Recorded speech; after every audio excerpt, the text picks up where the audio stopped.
Got my pet alligator just chilling out over here today. A little out of the cage time. He's got some more areas for activities now that I moved some of these rack systems out. So let him walk around a little bit, but it's time to get him back. Come on, RG. Come on, big boy. Up you go. Up you go. Oh, yeah. Oh, he's getting heavy. He's getting heavy. Okay. Whew. RG. Man. We got to put him on a diet or something like that. That boy's getting heavy. To think that, he's only, maybe half grown. It's at that point where I could barely pick him up. Pretty soon it's gonna take two of us, but he's still a sweetheart. I mean, how cool is that to have an alligator? Just pick up, don't have to worry about him biting you or anything like that. But back in the water after he has several hours of running around time. Although mangroves are a colubrid snake, believe it or not, they don't brumate, and they actually will breed this time of year. So we'll start putting males and females together literally in the next day or two, and we usually get our first clutches of mangroves in like January, maybe early February, and we have a whole bunch of new ones up to size this year. So last year I think we had only 2 or 3 females. This year we actually have a whole bunch more. We have about 10 more females that are ready to breed, and this one's about ready to strike at the camera any second. It's not happy, that's for sure, but we should have a bunch of little mangrove snakes this year, which is pretty darn impressive. Again, a lot of different stuff breeds differently, right? So we're going to start breeding children's pythons, sabu pythons. We'll start breeding rainbow boas here in the end of January, February. So some stuff starts breeding now, some stuff breeds here in another couple months, and not all colubrids actually, not all colubrids actually brumate. Some breed right now. Even the crebos are actually going to start breeding here anytime. So it's an exciting time to get back in the breeding season. Just as we're ending the 2021 season, we're literally beginning the 2022 season already. It's been a minute since I've shown you guys Betty White, of course, the hypo whiplets. It's just a really cool animal. Of course, we were hoping it was going to be super white. There's actually what they would call hypo zeros that are really much more white, but she's definitely cool, and I still love her to death, and she's getting so big, and just a great animal. And speaking of beards, you guys may have noticed that I have a little bit of a beard thing going on. Of course, I did the No Shave November, and it really was about health. I had told you guys that really for about a month and a half before November, I hadn't been feeling good, been kind of dealing with some sick issues, and I was just about getting healthy, and I've been now 6 weeks without pizza or bad food. I'm pretty proud of myself for getting that far because I love pizza, and I'm feeling much better. And I have to think about, I'm not really a beard guy, but I want to know from you guys, should I shave it at the end of November, or should I grow it out till the end of the year, see what happens? I'm not sure what I'm going to do, but let me know in the comments what you guys think. Like I said, it feels weird. I've never been a beard guy at all, but at the same time, I might do it. I don't know. Let me know what you guys think, and maybe me and Betty White will look exactly the same with nice big beards. So interestingly enough, Pickles actually is down here and shed out. So first thing we're going to do is just get this shed out of here and take a look at it really quick. So you guys remember with Gemma that they go through like a pre-ovulation shed, right? So chances are that she will hopefully ovulate here relatively soon. Typically when they shed like this, they'll ovulate in about 2 weeks, and then after that there's about 50 days before they lay eggs in that range. Now interestingly enough, Pickles is way down here at the bottom, and I'm going to just pick her up real gently, and she might be down there looking kind of as a nesting site even. You can see she definitely has some swell, so I'm going to put her up on this branch, and what I want to do is actually feel for eggs in here, and she's definitely looking distended, and I can just really gently feel, and this is called palpating, right? And I'm just kind of feeling for what's inside here, letting her crawl through, and I can definitely feel some bumps in here for sure. And you can see again, her color is much different than normal. Now, her boyfriend is way up there in the corner, and he's already bred her a few times, but definitely you can see kind of even her belly is pretty full right now. So I'm hoping that she's going to go through an ovulation here within the next maybe 2 weeks, and then again after that she'll go through another shed, pretty rapid shed, just like Gemma did, and that shed will be what they call a pre-lay shed. Now typically about 30 days after pre-lay shed is where they're going to lay. With green tree pythons, oftentimes it's like 21 days. So we're going to let her just kind of go up here, get a little bit more heat, but she's probably down there looking like, hey, where am I going to go when I want to actually lay my eggs, right? And nesting in that spot. But what we're probably going to do is build a nest box that we can put in there. That way she can climb in and feel a little bit more secure as well, too. So we'll do that in the next couple weeks. But nevertheless, I think things are looking really good for Pickles, and I think we're going to get a clutch of eggs here in the next couple months. Continuing that process, we're actually heading over to the architects right now for a quick meeting. Got a couple changes I want them to do before they really get too deep into the construction part of it. So we'll see if they can work, and maybe I'll tell you about it when we get back.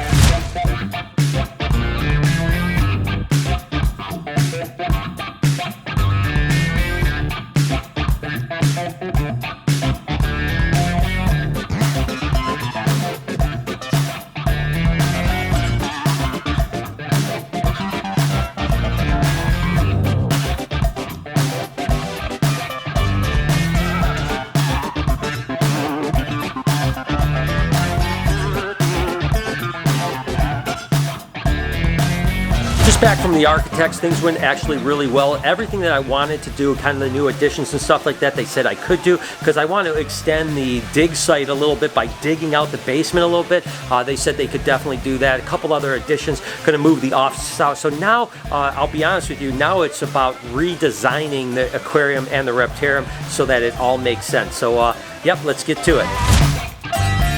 So this is actually the aquarium drawing that we kind of, the original sketch. So now I'm going back and kind of redoing some things because I've changed a bunch of stuff. So this is the fun part. It's where the creativity really comes in. And the whole idea is that when people come into the aquarium, just like the Reptarium, I want it to be at least an hour. We're struggling with that a little bit in the beginning. Like, how can we make this an hour-long event where people leave and maybe feel like they could spend another half hour, really? The original drawings was like, I think like 40, 50 minutes people would be done. So now I'm rearranging some things to make it a good like hour and a half at least experience, at least, right? So this is the fun part. Let's get to it.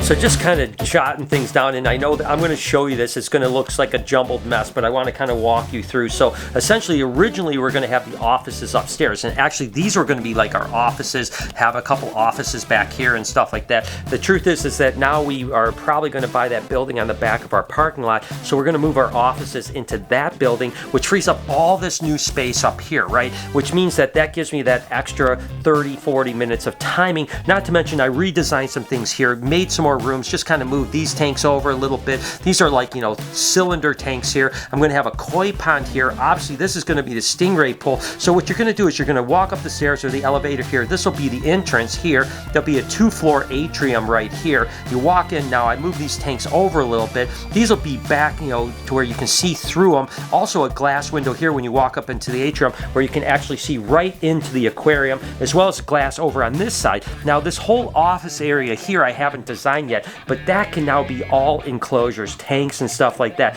So again, we're going to have, you know, a big predator fish tank here with like arapaima and big fish that you can actually feed over here. We're going to have, you know, shark tank right here. We're going to have the stingray tank. This is going to be actually a ramp that comes up like this to where you can get like anywhere from, it'll be 5 feet on one side, but only like 2 foot on the other side with a little stairway on the back side. We're going to have a koi pond where you can feed the koi.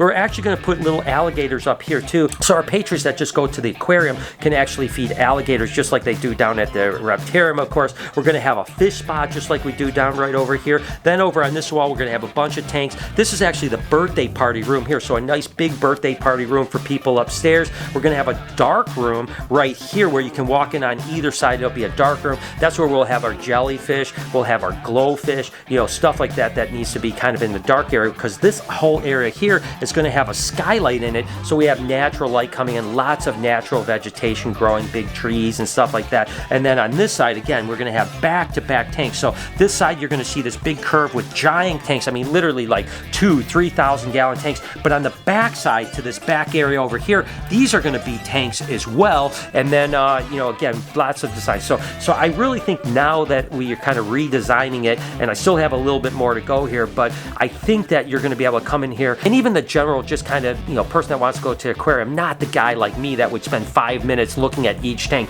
but someone that's just going to walk through, oh, that's nice, that's nice. I think they could spend an hour and a half at the aquarium and actually still feel like they could spend more time, right? So that's the whole point, is to kind of have something that spends more than an hour. That way, if you buy an hour, you leave and you kind of like, oh, I want to come back because I can see more. Or if you spend 2 hours, you know, you can still take the time up. But I think this is working well. I have to now start working on the Reptarium expansion and how that's going to look too. So I'll be kind of messing with this over the next month month, to be honest with you, but it's starting to really look good. I can see it in my head, and I think it's going to be amazing.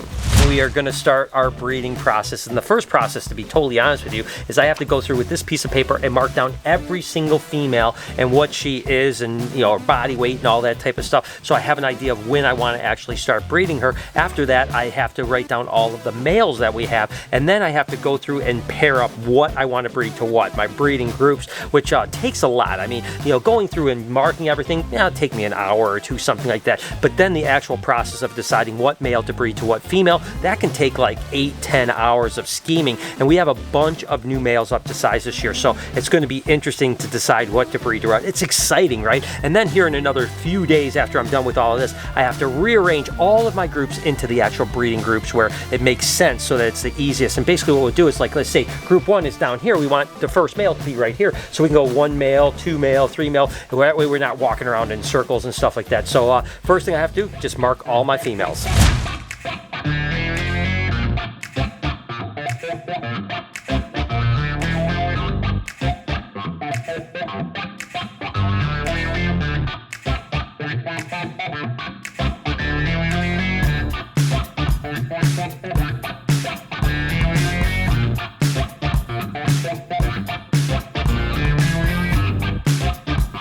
Now that I have all the females inventory, I have to start going through the new males, and there are some bangers. I tell you what, I've got a couple of these ones right here. These are actually banana cine lories, and wow, are these things incredible. So I can't wait to decide what to breed these to. This banana leopard clown is a ripper. I mean, it is going to be so amazing to start plugging him in. Again, we're just trying to always upgrade those males so that the clutches are even that much better. Not to mention we have a bunch of new females that are up to size this year too, so this coming season should be pretty interesting. I've been looking at this snake for the last, 19-20 months as I've been raising him up, and finally he's about ready to breed. We should be able to go this year. This is part of that mystery clutch that, I don't know, I mean, I should call this like a graphite ball python or something like that. It's just so absolutely incredible. Let's see what happens later on this year and see what he produces. This male actually is in shed, but it's an absolute ripper. It's actually a Mojave Enchi banana clown ball python. Again, going to some cool stuff. So we're definitely upping our clown game this year.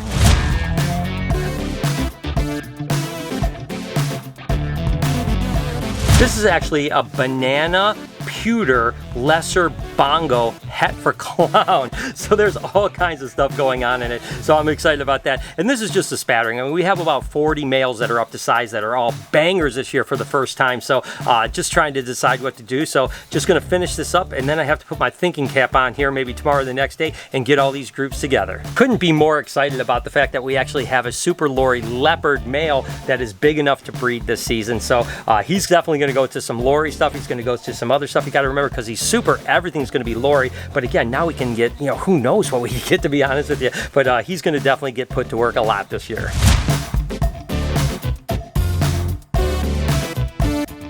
So we have all the males, we have the females inventoried, what we're going to start to work on breeding. Now, I tell you what, I've got to set aside a good 8 or 10 hours where I can be alone, no phones, no internet, no anything, just to sink my head into this, start visualizing what males I want to go with females. So that's going to happen in the next couple days. Then we have to rearrange the entire amount, and then males go in with females. Hope you guys enjoyed today's video. If you did, do me a favor. I'm going to ask it. Can you check out 1 or 2 videos on that playlist over there? Also, could you hit that subscription button? Smash that subscription button. It means the world to me. It really does. Have an absolutely wonderful day, Reptile Army. Remember, be kind to someone, and I promise I'll see you in the next one.